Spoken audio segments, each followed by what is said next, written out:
to talk to you, the regular Joes.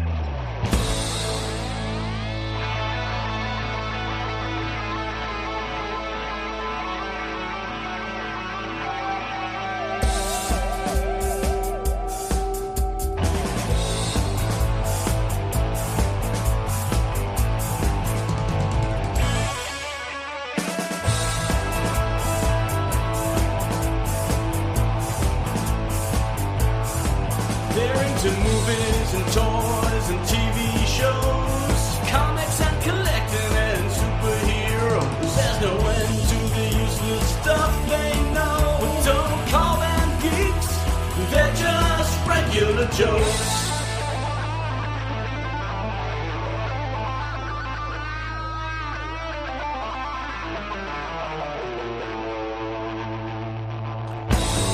Welcome to the Regular Joe's podcast. I'm Dave Pisani. I'm Barry Kay. And I'm Todd Pleasant.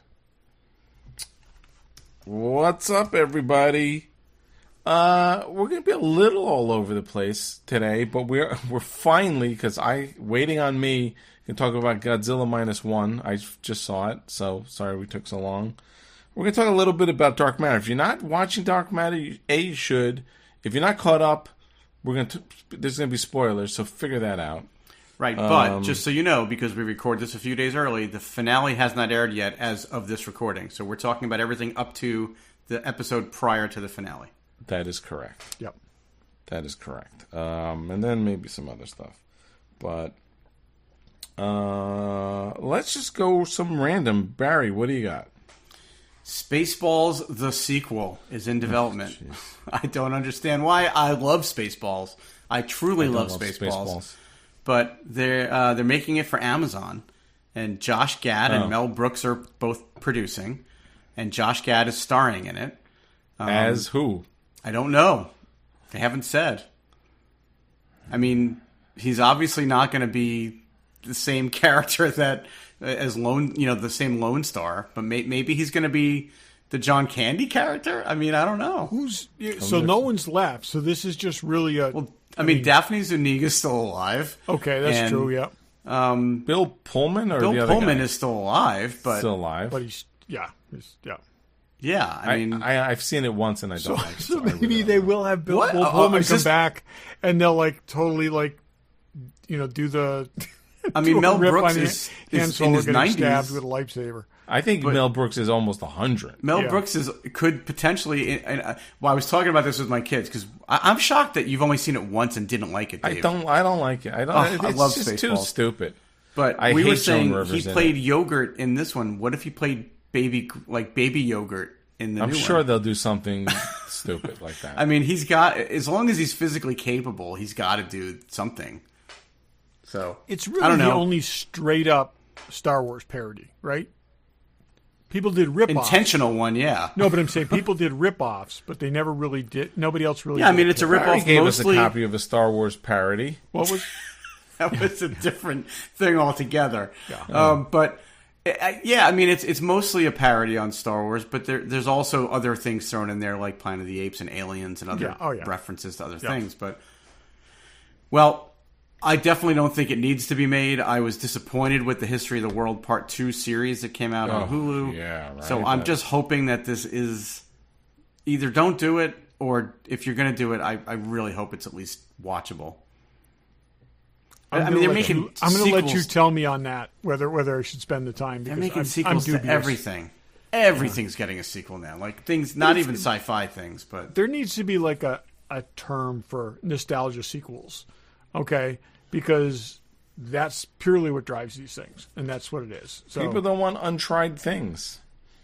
You know, they think there's some know, built-in but, audience. Maybe I there mean, is.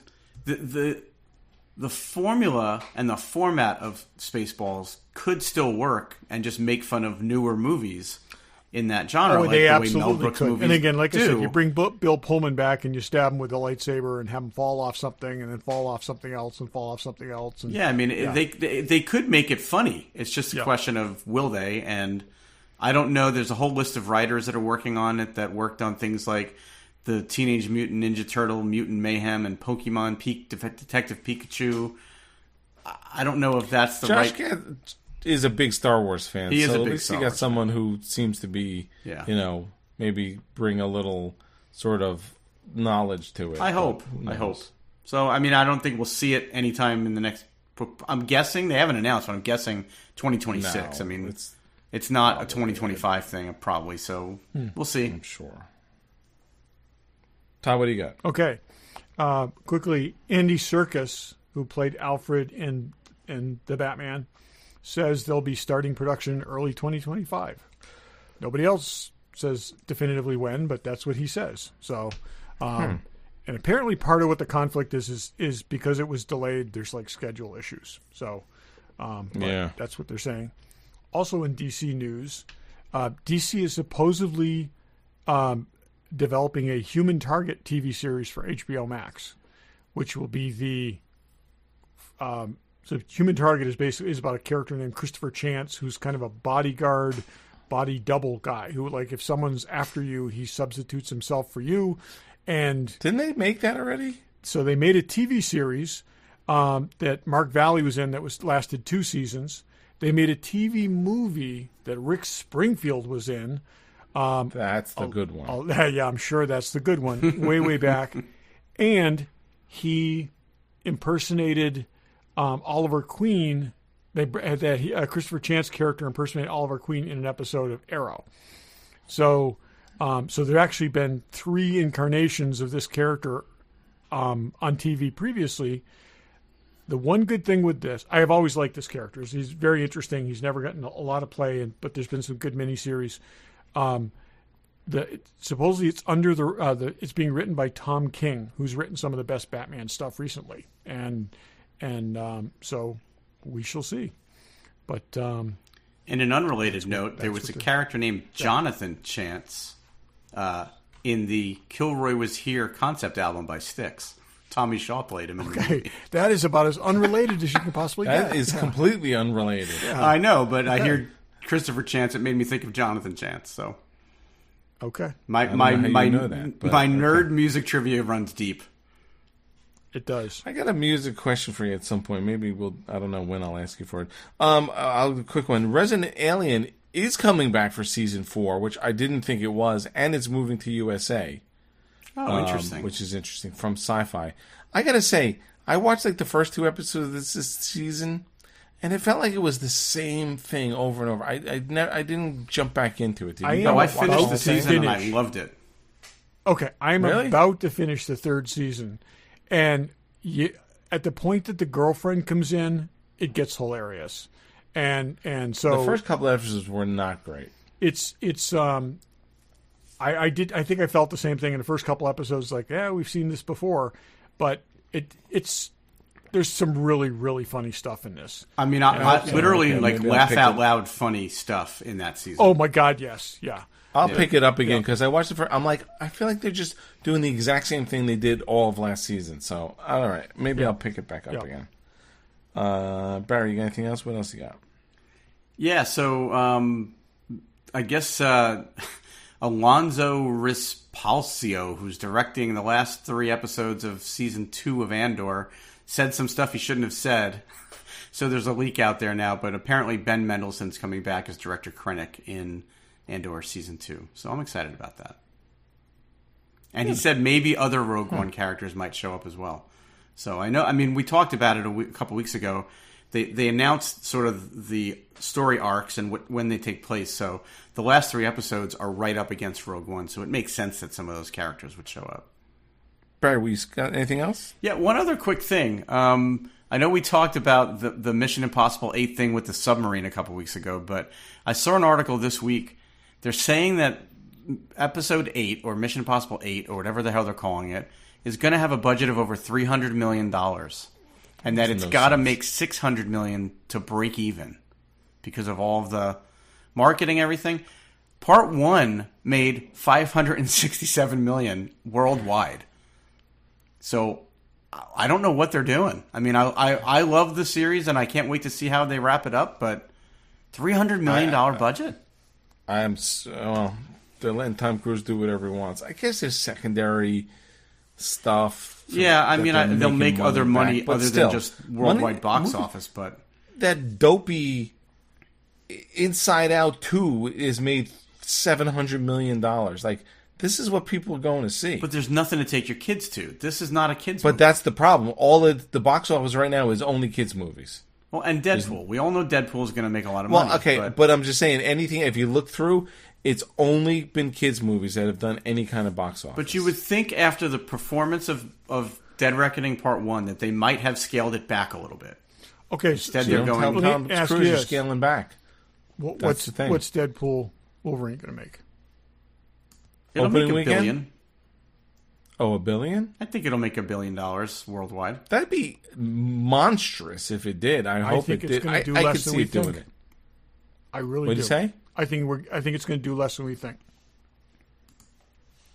I feel like it'll be one of those movies. I think it's going to be that one movie that just does crazy numbers. Regardless of how good it is, I'm telling you, I think it's going to underperform. Not grossly, but I don't think it's going to break records. Deadpool 2 did $785 million worldwide.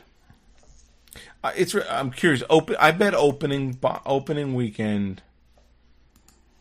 Still, it's an R-rated movie. So the unfortunate problem is kids make movies. I bet it'll do $150 million. I mean, people are not going to the movies unless they've got to, and this is special, but we don't know. I think it's still a narrow audience. Yeah, I may scale my $1 billion projection back because even Deadpool 1 only made $782 million. That's what I'm saying. I don't think this is going to outdo. It should, but I don't think this is going to outdo those two films. And I don't think this is a $1 billion film. I don't think there's a $1 billion superhero film left. Yeah. Interesting. Anyway, speaking of superhero movies, so Blade has lost its second director, but not that we care that much about Blade, but I thought it was interesting. They're not moving forward with it, but the last idea that they were going to do, it was set in the 1920s, which I thought could be interesting. That would totally be a different sort of spin on it, but I don't think they're going in that What's direction. amazing is this thing was supposed to have already been shot and whatever, and they're still trying to come up with a concept. Yeah, I know. It's kind of messed up. 2019 was when this was announced. Yeah. 2019. I think the regular Blade is fine. Someone didn't see it. Barry, you never saw it, right? I never saw it, no. You should see it. I think it's good. Maybe I haven't seen it in a couple of years, but... There's a bunch of movies that, as the more we talk and then the more I hear... Like, we watched the documentary the other night on the Brat Pack, and I realized I've never seen St. Elmo's Fire, ever. What? Yeah. I've never seen Pretty in Pink. And I've seen Pretty in Pink 100 times. You've never seen St. Elmo's Fire? No, I might have caught a piece of it here or there, but I've never sat down and watched that movie from beginning to end. The thing, and I think they say it in that thing, to me, and The Breakfast Club too, but St. Elmo's Fire really defines that Brat Pack thing, and it's not great. They're all just douchebags in it, except for Emilio Estevez. He's the only one who's not a tool. Except that I don't think that's inaccurate for the time. I think it's just, Yeah. That But, Brat Pack documentary was interesting.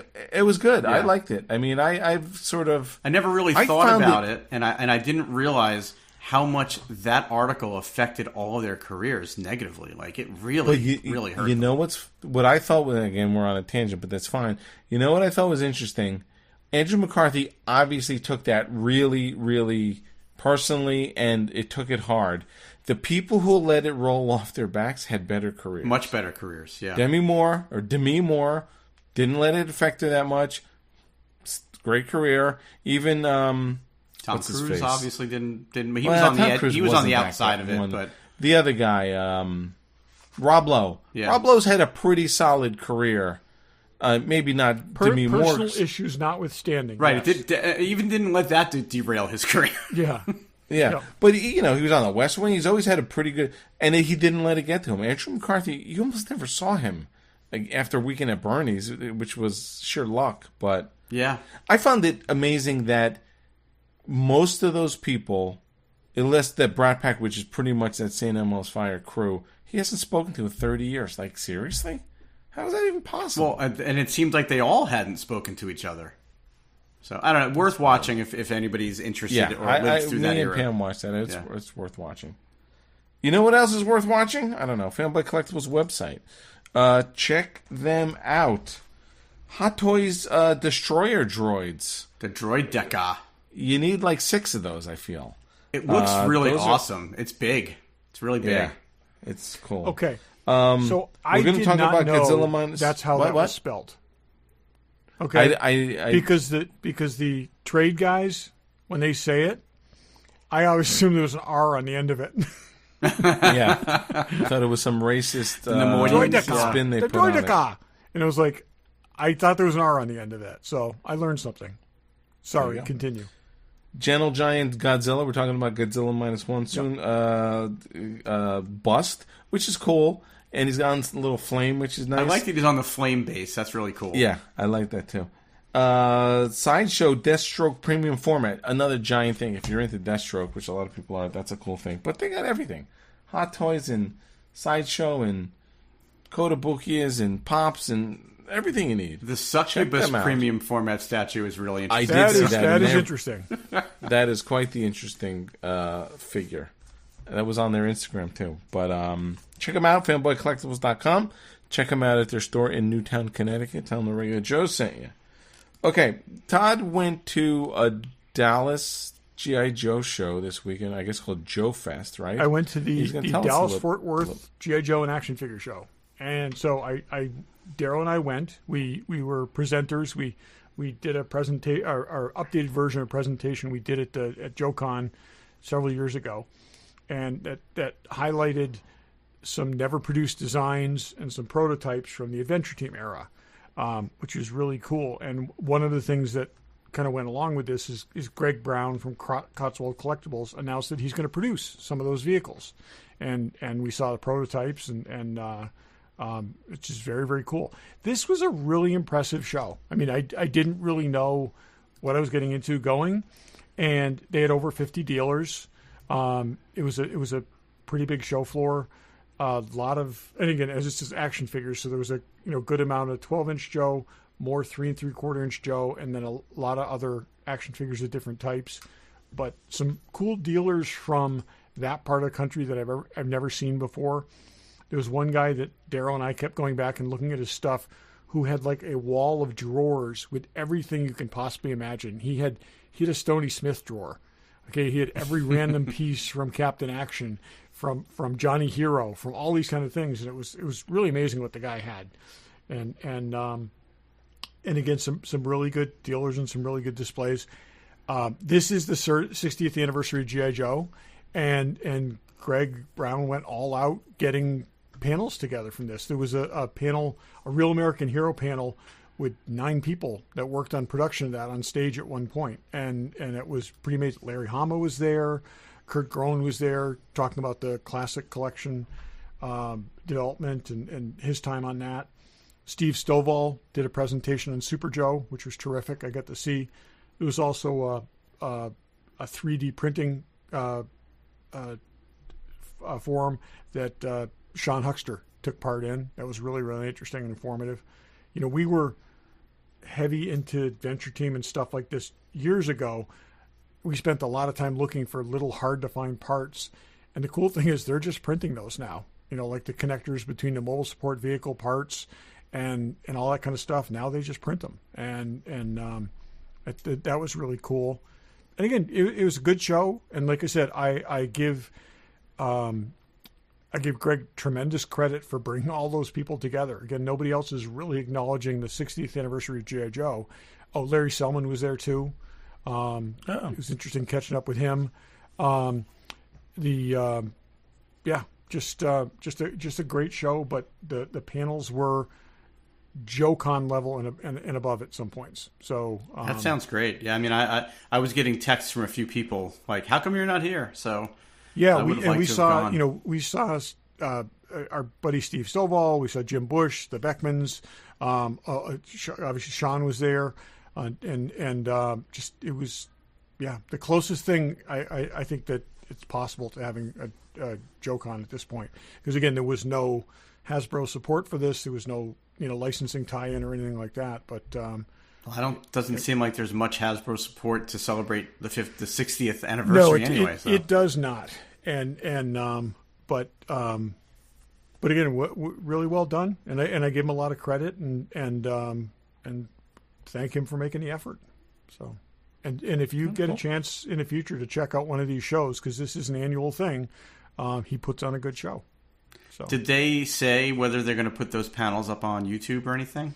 they did record everything, so Okay. so I'm sure they're going to go somewhere. But I'd be very surprised if they didn't. They are moving next year to a bigger venue because they actually outgrew this particular space. So, good. So watch if you're in Texas or going to be in Texas next year at this time. Watch for more details. But like I said, very impressive. Good, I'm glad you got to go. Yeah, that's cool. All right, let's talk a little bit about Dark Matter. We caught up till I don't know what number we're on. I think we're 8, and the 9th is the season finale. Yeah, so we caught up through 7.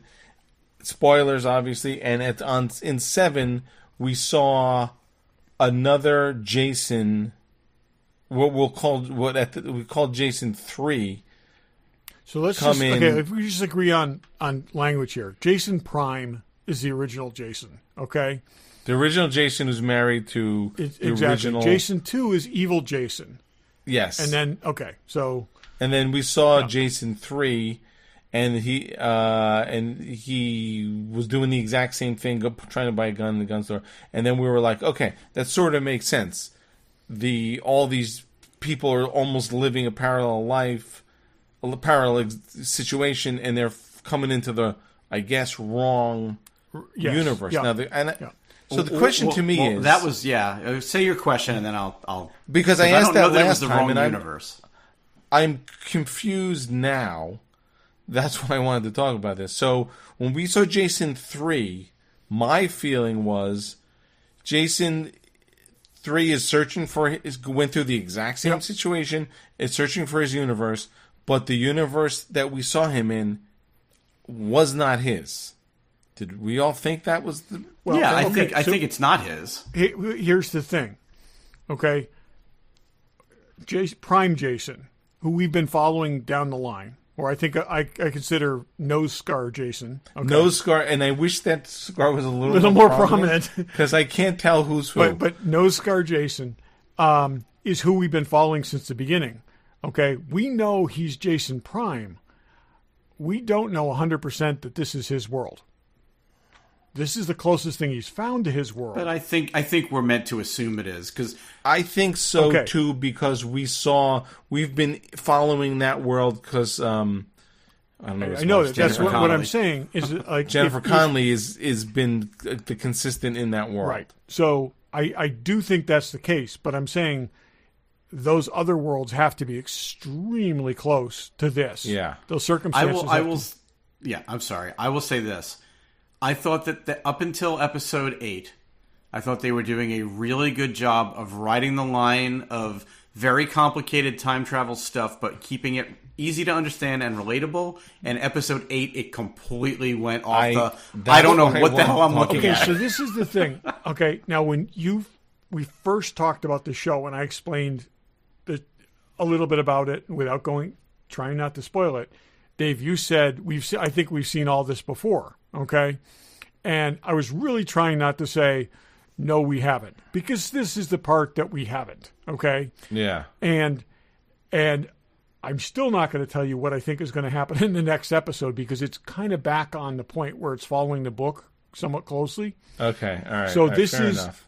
I found this part very interesting, because it would be very cut and dry from this point forward. I mean, he comes back, he finds his world, he finds his family. He's got to somehow expose evil Jason or Jason 2, and then he gets his life back. This is a complication I don't think anyone saw coming. No, I didn't how see many it. Jasons do we know of now? There were the 3, and then there was Snow Sweater Jason was 4.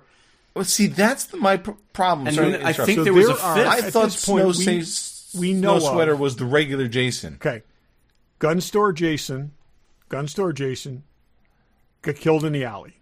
Right. Okay, because he had the Spyderco knife that he bought in the gun shop. Right. Okay. Sweater Jason got killed in the bathroom. Okay. but he's also got like a chewed up face. Yep. Okay, he had like a. There was burn on the side another of his guy face. who I think was wearing the same exact clothes that Jason Prime was wearing. That's what threw me off. Okay. There was a point But when he they were has- in the but he bar. had, like I said, his face was very scarred. Okay. Yeah. Now, so the only other Jason that I think we know of for certain is Bar Jason. Is the Jason that he met in the bar. Right. But what? Okay, my thing is, I wasn't sure the Jason in the bar was Jason Prime or one of them, or maybe I did. But the Jason who was in the diner smoking, I did not think was him. It is because he's got the scar. Right. Got confusing to me. Okay, yeah. But what about Jason?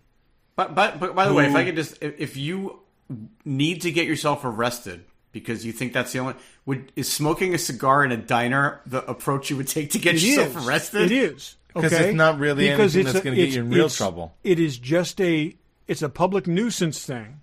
Okay, you're going to get out on it's actually brilliant. There's like no bail. You're going to get out on a simple bond. You're going to pay a fine. You're not going to have a misdemeanor or felony record for Yes, I guess that's it. smart. No, it's actually, I thought about this at the time. It's really very smart. Okay, it was the disobeying the cop, who incidentally was a carryover from the other universe. Disobeying. Right. She was the security. Yeah, she was the head of security. head in of the other security universe. whose fingers he cut off. That got Oh, him. I didn't even catch that. Oh yeah, Yeah, he same said, actor. "How did I you, got to rewatch this. how one. It did was you get to confusing. be a detective?" He said to her, Oh, and that was. but Yep. okay. What about Jason in the car? Was it the car where? Yeah, that Jennifer Connelly and the kid get in. I think that's a different Jason. Jason. I think that's Bar Jason. See, that it got a little convoluted. It just But got the too other complicated. thing, Yeah. the part that he said or someone said was, so all along we think all these universe Jasons are doing a very similar situation. They're all trying to get back. But he said that at some point he said, what I've been doing created new versions of me. Yep. Now, did that imply that maybe they're all supposed to, this is their home No. universe? No, I can't think so. It's not. And there will be, and this is again, this is not based on what I've read, but there's going to be subtle differences. Okay, so he's basically got to sit down across from his wife Daniela and like run through details and verify all these things, and there will be something that's different with each of these other people. And so. He almost, I felt like he almost should sit down with all of them and be like, That's why I kind of was hoping in this the is bar. my world, and It here's was like, why. you know, when did this happen? When did this, like stuff like that. But it Definitely got a little complicated. It got it complicated. did. More It complicated did. than I wanted it to. well, but otherwise it's sliders. Okay, it needed to be to have this other dimension to it, and they did foreshadow it. They set it up, and I like that the woman that was his companion, in his reality, she ended up with a happily ever after. In that other guy's reality, he just lost her in a world the way he could have Right. lost her in the snow world. Yep. I thought that was really good. I'm like I said, I was a big fan of the I'm book. not and liking it. I just took a turn that I was a little unsure, and I needed a bigger scar to really differentiate. Yeah, the scar should be a tad more prominent. I will agree with that. But I do think that here's the thing too. This is a really smart dude. Okay, so when you get him, none of these people are going to be easy to fool. None of these people are going to be easy to trick. It's again, it becomes a chess game. So I like I said, I like this a lot. I'm glad to get here, and we're very close to payoff. And like I said, I think it's. So here's a question. We'll talk again after this. Is this a series finale or a season finale? Are they going to try to make more episodes? No, this is, put it this way, based on where they are in the book, they're heading into the wrap up. So, Right, because when you look if you look on Apple TV, they, you know how they post the episode early, but say coming on Wednesday or whatever. It says series finale, season finale, not series finale. Oh, interesting. So I was wondering if that meant that they might try to come up with. I Is wonder there a if that's second an book Apple in this thing, story? whether they never say series finale. Maybe. Have there been any subsequent books, follow-up books? Todd? Nope. Blake Crouch has written other things. He's never gone back to this world, and that's what I like about this. It's a self-contained story. You don't need to It's again, always have a sequel to everything. and this is I like agree, I said, but it's complicated. But also, you've spent enough time with Jason that you can put yourself in his position.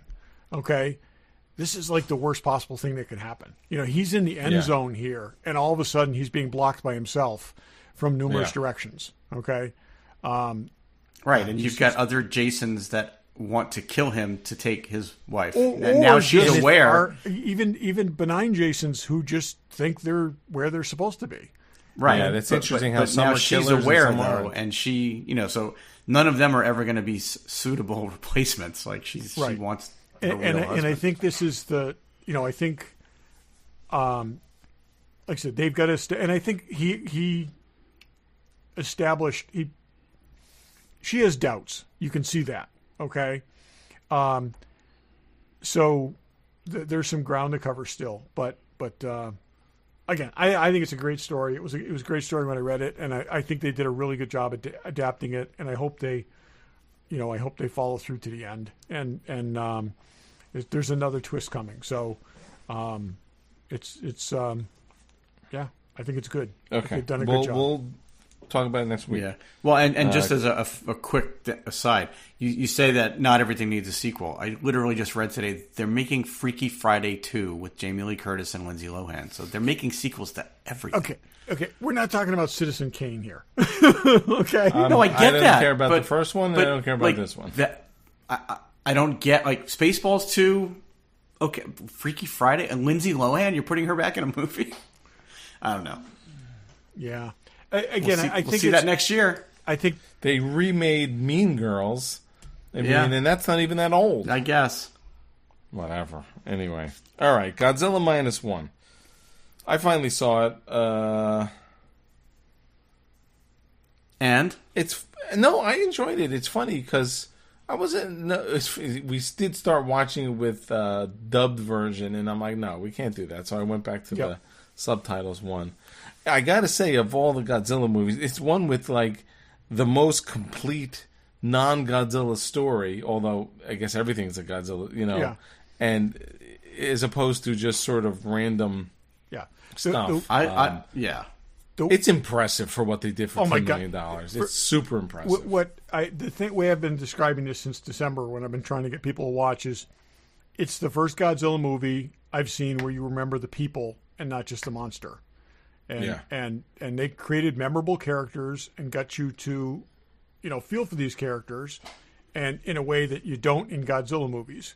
And they're just sort of background actors and everything else. They're just there to fill the spots between the Godzilla shots, usually. Until they're running and screaming, yes. Yeah. The other thing, and that I find really, really interesting, is for decades, film critics have been basically breaking down Godzilla and saying that, it's a metaphor for the Japanese collective guilt after World War II. Okay. This doesn't make it a metaphor. I mean, this just it's straight head on, takes this head on. And this, there's a gigantic shadow looming over that society, and it's shaped like a giant reptile. I like bad Godzillas. I think Godzilla works best as a menace. He does, but I always want him to be the good guy. I don't know why. Because you watched all those 60s movies, Dave. Yeah. Okay. He's here to save us. No. Okay. So the ants that we stepped on today by accident, we weren't here to save them either. Okay. It's I did find it interesting how in the beginning he was really small, and then obviously the Bikini Island thing, and now he's gigantic. That was interesting. Yeah. Because I'm like, boy, I wonder if he's just going to stay small. Because I try not to read stuff about before I watch. I'm like, oh, that'd be interesting. He's only 50 feet. And that was kind of cool at that point too. And I really like I like that the this guy whose entire life was going to be shaped by a single moment of cowardice is our protagonist. So he was not he wasn't the heroic guy, but we followed him along, and he came around towards the end and tried to do the heroic thing. Oh, he did. There's no question. He didn't have to sacrifice himself. So this is a redemption story for him within this Godzilla story. But just the way his kind of family was drawn together, I thought was really good. I thought all the supporting characters were really interesting. And this is the reality of Japan after the Second World War. I mean, it was a they had famines, they had tons of illness. It was a rough place to be. I think every time you saw an adult male, his belt was hanging 6 inches out, beyond the buckle, because that was the reality. They didn't have enough food. And the shot on the top with the reporters on the top of that building. That was cool. During the attack, I mean, that was like, that kind of harkened back to like every sci-fi movie we've ever seen, plus the Hindenburg crash. It was like the reporters would get too close. It was War of the Worlds. It was all these other things. Yeah, exactly. I loved everything about this movie except one thing. Wait. We're going to guess. Okay. That the woman didn't die. Yes. Yeah. She could not have survived that.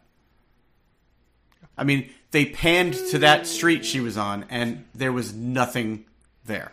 Yeah. So, and then the fact that she had that, tattoo or whatever, that mark on her neck. That ties into a sequel. That's right. That's but I was She's got Godzilla cells. I felt let down that her character. I felt so bad for this guy. He went through so much. Yep.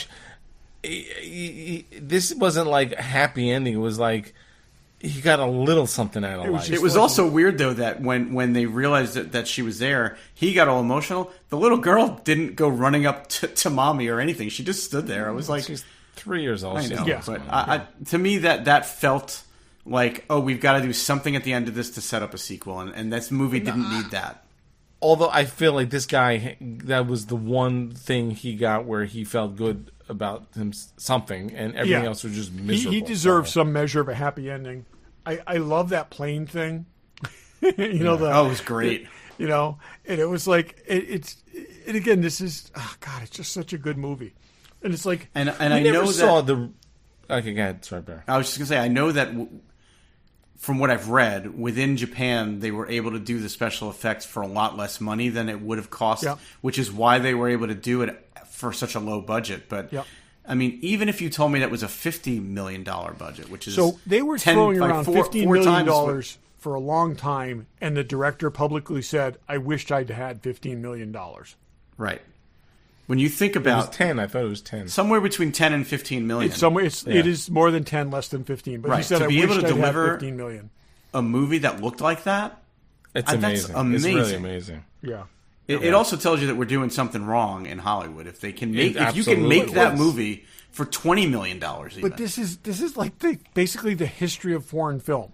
Okay? It's like they make films for 10% of what we make films for, and the stories are better and whatever. But they're not usually giant creature movies. I'm saying, and then we rip them off and we remake them. So it's been done forever. I mean, again, we were talking about the Mission Impossible movie costing $300 million, and I get it. This is different kind of action scenes, but $100 million versus... But all the $10 million versus $300 million? Godzilla, the CGI was really... I thought it was great. I kept looking for the flaws, and I couldn't find them. Yeah. No, it's and again, I saw it on a big screen, and it was my theater screen's about the size of yours, Barry, but and yours, Dave, but I saw it on a big screen, and it was really impressive, I think it's great, and everybody who likes this stuff to any degree whatsoever needs to see it. It's these monstrosities that they keep putting out, the Monarch Universe ones. They're just trying to top each other with spectacle, and it's not story, and it's not character driven, and it's not. And this drills this down to. minus fit one is into what appropriate. the old ones were. Yeah, it's this like drills it down bigger to the monster, core. more monsters. Yep. More, that's fine. Have we ever seen where Godzilla regenerates like that, or is this? I don't know that we've seen that.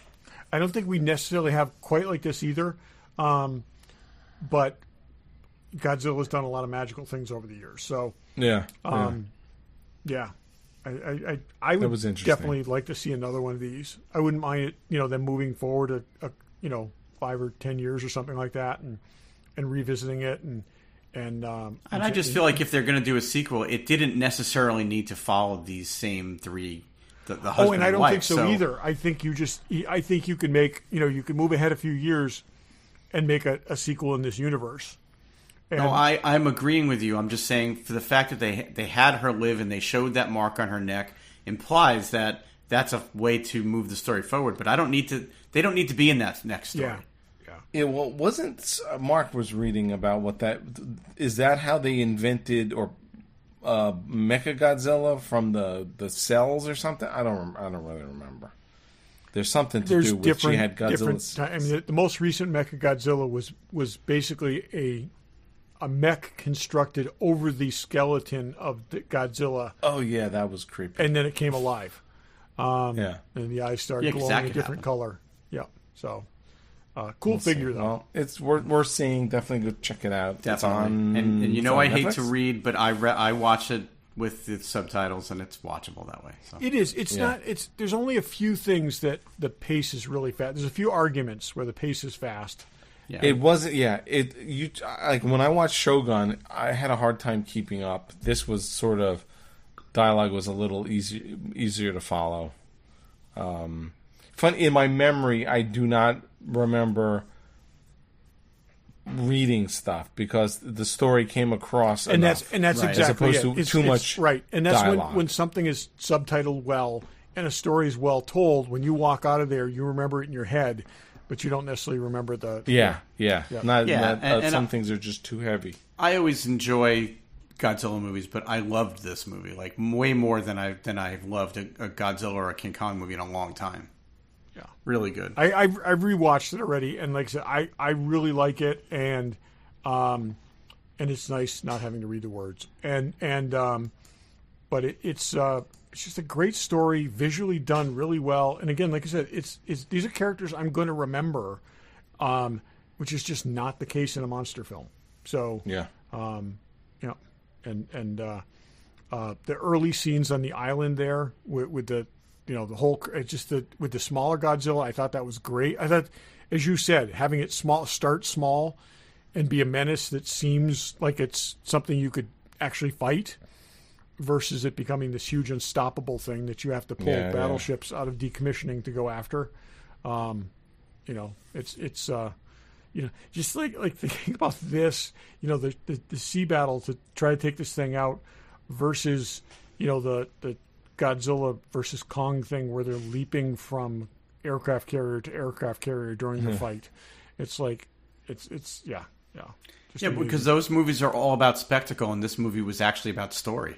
Right. Oh yeah. So exactly. Yeah, very cool. I actually have this Godzilla pre-ordered. It's coming out in October, so I can add him to my Godzilla shelf. So. Oh, cool. By who? SH Monster Arts or Bandai? Yep. SH Monster Arts. Cool. Yep. Yeah, cool. Okay, we're gonna do. Barry, you want to do Workbench? I can do any. I'm fully stocked here. Let's I got Workbench. hear about your what's Workbench. In the box. I have a Jason. Todd, I don't know what you got, but I can sort of do. Well, if I had a hammer, I'd hammer in the morning. Regular Joe's. What's on my workbench? Okay, go ahead, Barry. All right, I'll start. So, I've been working on a reissue of an Aurora Prehistoric Scenes model kit that came out. I think the reissue came out, it was a few months ago. So sometime first quarter of this year, they reissued the saber-toothed tiger and the cave bear. So unfortunately, I think a lot of the really cool dinosaurs from the Aurora Prehistoric Scenes line, the molds don't exist anymore. So there's not a lot of the sort of prototypical dinosaurs that they can reissue. And I've done a Allosaurus and I've done a Stegosaurus before. No, Triceratops before. So and I had this model when I was a kid. Todd says this often about me, to me, that I'm very eclectic. Like, I'll build a model car, and then I'll build a spaceship, and then I'll build whatever. And so I had, even though I've done dinosaurs, I haven't done anything that resembles like an actual real world creature before. Because the saber-toothed tiger is essentially a big cat with giant fangs, right? So yeah. For me, it was like, all right, how do so I did a bunch of research and pulled up a lot of reference on just tigers and stuff, because I kind of wanted it to be, I wanted it to look better than when I built when I was a kid. I wanted it to look like a tiger. So I always start with the bases, and I love doing the bases on these things. And so this is the base for it. It's getting washed out in the camera. But it was two separate pieces, and when they initially issued this kit, it only had one base, and then they reissued it back in the 70s. They added two bases to it. But there's no way to connect them, so I actually glued them and puttied them together to make like one solid that's cool. piece. It's got a tree, and it's got a bunch of rocks. It's got what the instructions call an antelope leg, which is bit off, and it's got a bone sticking out of it. Nice. And then it's got some bones and like a palm frond in the ground or whatever. So I always do the bases first, and then I moved on to the tiger. The payoff for this people will be on Instagram, so you can actually I'll post pictures. Yeah. So I don't know if I showed you guys the sort of, it's just about finished. I think I'm gonna call it finished, but did you do the whiskers? I haven't done the whiskers yet. I think I'm going to, though. Scott actually recommended I use fishing line for it, so I might try to do that. That's what I was thinking when you had said toothbrush bristles. I was thinking fishing. Yeah. I would do monofilament. But I did a lot of detail. Even today in the eyes, I put like a tiny dot of white so that there'd be like a glint in the eyes. Yeah. The eyes are green and black with a black pupil, but I'm actually really happy with the way it came out. There's a lot of different shading on the underbelly is lighter than the rest of them, and yeah, it looks good. I'm happy with the way it came out. And then there's always a nameplate with these, and this one had the tiniest lettering I've ever had to freaking paint, which is insane, even smaller than some of the other ones I've done. But yeah, I'm actually really happy with the way it came out. I do think I want to try to do the whiskers. And what would you have to take a really tiny drill to drill some holes? I don't think I have to drill holes. There are actually holes in the face. Oh. I don't know. You can't really. It's not coming through in the camera. They didn't get filled in with paint? No, they're there. And I highlighted them with a paint wash so that I can see where they are. So I might try to do one. I mean, you literally have to cut it, You could probably, like, if you had to use a pinhead to kind of open them a little bit, you could probably do that. Yeah, I think if I need to, but I think they seem to be pronounced enough that I can probably get away with it. But I'll have to send you some like more up close pictures. There's a lot of layering and stuff to this paint. It's getting washed out by the light above my desk here. But happy with the way it came out. I'm going to work on the cave bear. Will probably be my next one. But cool stuff. So I'm happy with the way it's coming out. Dave, what do you got? I don't know if I talked about this, but I guess my next project. So, on one of the Facebook groups, Star Trek Facebook groups, there's a guy printing Strange New World phasers. So there's this guy Limey Builds who designs everything in for 3D printing, and I bought. I had a ways back done the Strange New Worlds communicator. I downloaded his files, I printed them and painted them. But then this thing, which is a little of a tricky resin print, this company called Black Sea is printing them, and then it's not done. Here's all the pieces. The resin prints are super clean. I couldn't get them without like a bunch of trial and error. And then he also had a ton of aluminum pieces machined. So all the things that are metal are metal. So you paint the resin parts, the aluminum all goes, and then there's another guy making the electronics to it. So, and that's supposed to be shipping in the next couple of weeks. So that's why I pulled it out again. So I was waiting to put it together. So it'll have LED lights on the top. It'll have a strobe light. It has all kinds of stuff. So it's interesting. So there's 2 different companies making this up, but with the idea that you'll buy both and put them all together. But so that's sort of the next thing I'm going to build. But it is amazing how high quality some of that resin 3D printing is. Oh my God. It's just, I'm looking at it.